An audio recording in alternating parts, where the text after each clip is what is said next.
Good afternoon, everyone. Rob Orsi with Mark Malloy with the Emerging and Revolutionary War. Right now, if you're watching us live, it's 6 o'clock Eastern Daylight Savings Time, which would be 5 o'clock in 1775. If we were standing here 250 years ago, this would be a very deadly and bloody place. Outside here, the Jason Russell House, here in Menotomy. Even General Percy's riding down on a horse and he gets a button shot from him and gets so annoyed with these militia, he takes his 2 cannon, turns them westward and fires on the militia just to give them a break. But it gets real bloody here, it gets hand to hand, it gets personal. And this is one of Mark's favorite stories, favorite locations, run by our good friends at the Arlington Historical Society. And Mark's going to talk a little bit about Jason Russell and what happens in this house and in this yard. Yeah, this is, and you know, we've had lots of guests come on our shows and talk about this day and what happened by this point.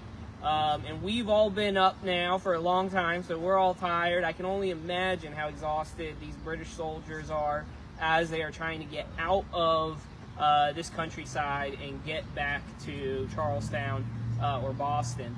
And as they come through here, the fighting starts getting much more bloody, much more personal. It's hand to hand, it's room to room.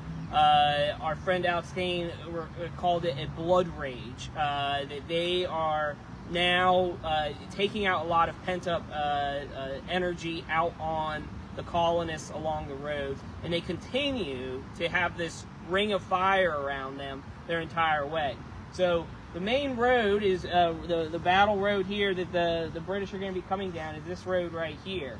Now we are in the yard of the Jason Russell house. Well, Jason Russell is a 58-year-old man, kind of lame, difficult for him to walk, and some of his family members and other friends said, hey, Jason Russell, you have to get out of here. And his reply is something that's really fascinating, I think. His reply was, an Englishman's home is his castle. And he determines that he's not going to leave his home. He's going to stay here and defend it to the death. And he's going to do that for the rights of Englishmen, which might seem kind of, you know, like that doesn't make sense, being that they were fighting the British. But you have to remember, at this time, they all viewed themselves as British, for the most part. And they believed that what they were fighting for were the rights of Englishmen. And Jason Russell is going to do that. He's going to try and defend the road here. He's going to stack up some different objects here to kind of make a barrier. And him with over a dozen other militiamen are going to be here in the yard as the British column comes down. They're going to fire into the British. The British are going to send some soldiers to come and get these guys. Unfortunately, also around the side are going to come flanking companies. So these guys are kind of taken by surprise. They're going to fall back. They're going to go inside the house. And then the British are going to follow them into the house. And inside the house is some really brutal fighting. When Jason Russell's wife comes back, she's going to come back to find that 12 of these Americans perished inside the house. Probably the most poignant to her was her husband, Jason Russell, who's in the doorway going into his house when trying to run, and when the British shoot him and then bayonet him multiple times, killing him literally on his own doorstep.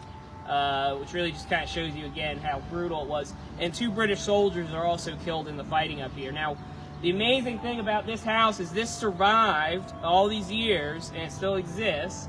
And it also, in there, if you go tour the house today, and like I said, it's run by the Arlington Historical Society. It's a wonderful museum, but you can go in there and you can actually see almost 15 different actual bullet holes from April 1775.